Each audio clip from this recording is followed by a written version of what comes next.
حمد و ثنا اللہ ذوالجلال والاکرام کے لیے، درود و سلام سید الانبیاء جناب محمد رسول اللہ صلی اللہ علیہ وسلم کی ذات گرامی پر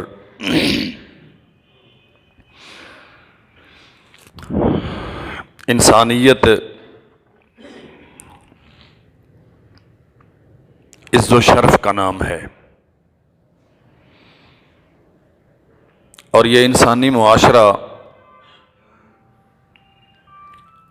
اور خاص طور پہ نسل انسانی کی افزائش اللہ ذوالجلال والاکرام کا قانون یہی ہے کہ یہ میاں بیوی کے باہمی تعلق کے نتیجے میں پنپتی ہے۔ ہم سب کسی نہ کسی کی اولاد ہیں۔ اللہ ذوالجلال والاکرام نے صرف 3 لوگ ایسے پیدا کیے ہیں جن کی تخلیق کا سلسلہ وہ نہیں ہے جو باقی ساری انسانیت کا ہے۔ جناب آدم علیہ السلام کو اپنے ہاتھ سے پیدا کیا ہے، سیدہ حوا کو ان کی پسلی سے پیدا کیا ہے، اور سیدنا عیسیٰ علیہ السلام کو بن باپ کے پیدا کیا ہے۔ اس کے علاوہ ساری نسل انسانی عورت اور مرد کے اختلاط کے نتیجے میں پیدا ہوتی ہے، اور یہ 2 فریق، ایک عورت اور ایک مرد، یہ گویا انسانی معاشرے کی اساس بھی ہیں، اور سارا ہمارا انسانی معاشرہ انہی پہ ڈپینڈ کرتا ہے۔ گزشتہ چند خطبات میں ہم نے نکاح کے احکام، مسائل احباب کی خدمت میں عرض کیے۔ انشاءاللہ میں کوشش کروں گا بہت اختصار کے ساتھ میاں بیوی کے باہمی حقوق کیا ہیں، اس حوالے سے چند باتیں احباب کی خدمت میں عرض کروں۔ بالخصوص آج کے حالات میں گھر بنتے ابھی رنگے حنا دلہن کے ہاتھ سے مٹا نہیں ہوتا، ابھی بہت سارے دکانداروں کا قرض باپ چکا نہیں سکا ہوتا کہ عداوتیں اور بگاڑ شروع ہو جاتا ہے، اور طلاق کی ریشو اس قدر شدید تر ہے۔ الامام والحفیظ اہل فتویٰ کے پاس آنے والے بیشتر مستفتی طلاق کے متعلق سوالات کرتے نظر آتے ہیں۔ بگاڑ تب جنم لیتا ہے جب آپ ان بیلنس ہو کے چلنا چاہتے ہیں، اور انسان توازن خان کی زندگی میں تب کھوتا ہے جب وہ دوسرے سے اپنے حقوق تو طلب کرتا ہے لیکن دوسرے کو حقوق دینے کے لیے تیار نہیں ہوتا۔ اور فی زمانہ ہمارا المیہ ہے، ہم میں سے ہر بندہ حقوق کے نام پہ محنت کرتا ہے۔ آپ اپنے گھر کی دہلیز سے لے کر ایوان اقتدار تک دیکھ لیں، حقوق کے نام کی تنظیمیں بنی ہوئی ہیں۔ وکلاء کی تنظیمیں یہ کس لیے ہیں؟ وکلاء کے حقوق کے لیے۔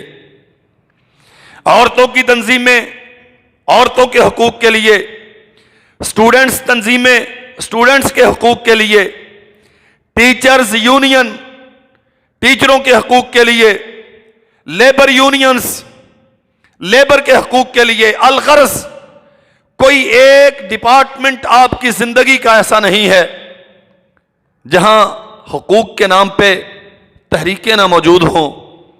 اور سچی بات یہ ہے، ہم حقوق کے حصول کے لیے جس قدر زیادہ کوشاں ہیں، اسی قدر زیادہ معاشرہ ان بیلنس ہے، غیر متوازن ہے، اسی قدر زیادہ حقوق کا غصب ہو رہا ہے، اسی قدر زیادہ غریبوں کے، بیچاروں کے، بے کسوں کے حقوق کا قتل ہوتا ہے، اور جس قدر زیادہ کسی فریق کے حقوق دبائے جاتے ہیں اسی قدر زیادہ ہم عدم توازن کا شکار ہو رہے ہیں۔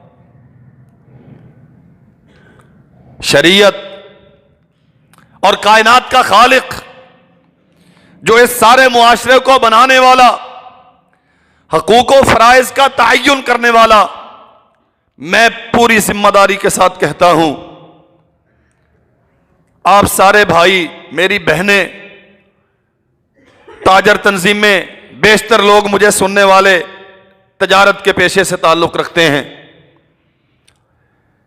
نبی کریم صلی اللہ علیہ وسلم نے کسی ایک کے حقوق کے تحفظ کے لیے تحریک کھڑی نہیں کی،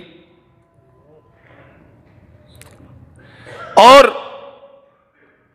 حقوق کے نام پہ جو کچھ ہمارے ہاں آج کل ہو رہا ہے، اس کا کوئی تصور اسلام میں نہیں ہے۔ شریعت ہمیں فرائض کی ادائیگی کا حکم دیتی۔ یہ بات سمجھیے ذرا، ہم میں سے ہر ایک کے حقوق و فرائض ایک دوسرے سے لازم و ملزوم ہیں۔ میں آپ کا خطیب ہوں، آپ کا حق ہے مجھ پر کہ میں آپ کو صحیح بات کنوے کروں۔ جو آپ کا حق ہے وہ میرا فرض ہے۔ میرا فرض ہے کہ میں آپ کو اخلاص کے ساتھ دین سکھاؤں، اور آپ کا حق ہے مجھ پہ کہ آپ مجھ سے دین سیکھیں، مجھ سے سوال کریں، پوچھیں مجھ سے۔ جو آپ کا حق ہے وہ میری ذمہ داری ہے، وہ میرا فرض ہے، اور جب میں اپنا فرض دیانتداری سے ادا کروں گا تو آپ کو حقوق کے لیے تحریکیں چلانے کی ضرورت۔ بالکل ایسے ہی میرے جو حقوق ہیں وہ آپ کے فرض ہیں۔ میاں بیوی کا رشتہ، مالک اور آجر اور اجیر کا رشتہ، آقا اور غلام کا رشتہ، رعایا اور حکومت کا رشتہ، یہ سارے ایسے ہیں۔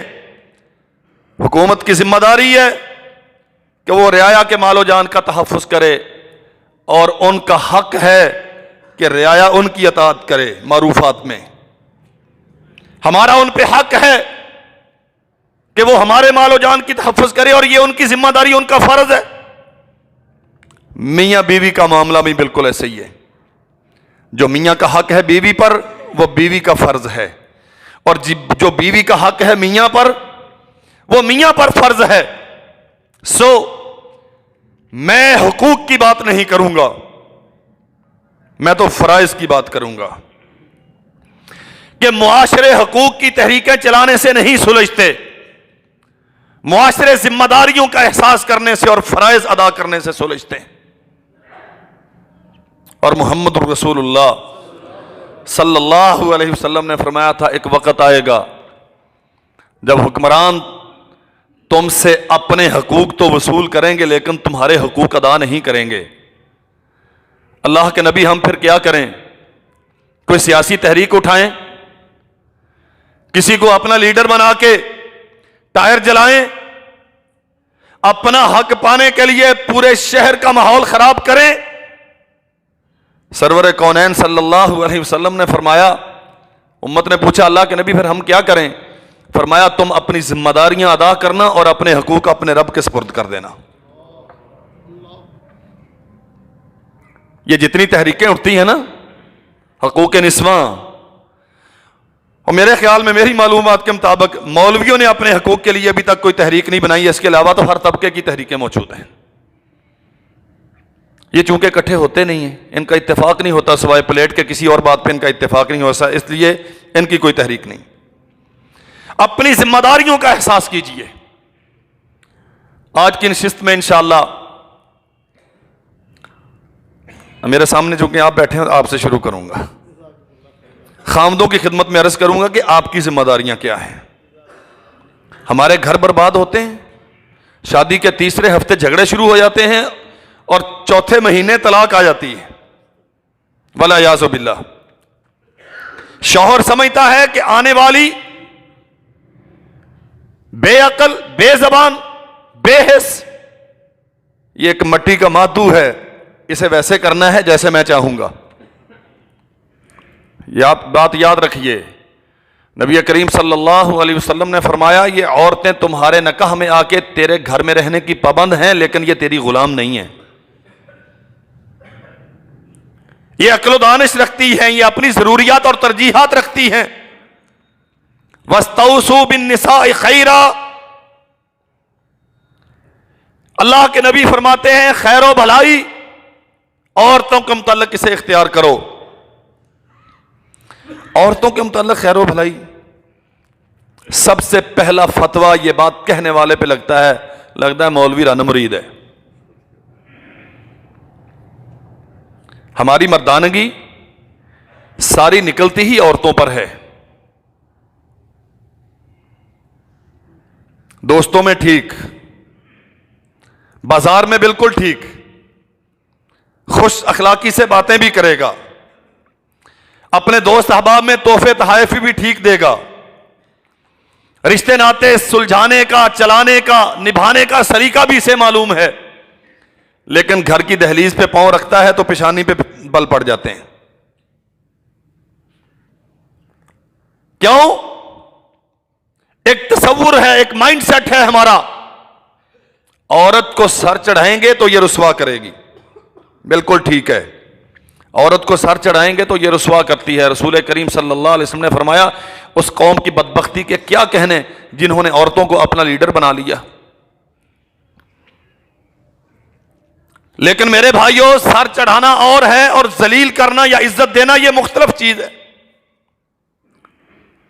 سیلف ریسپیکٹ، عزت نفس بحیثیت انسان، جیسے مرد چاہتا ہے کہ مجھے عزت دی جائے ویسے ہی عورت بھی چاہتی ہے کہ مجھے عزت دی جائے۔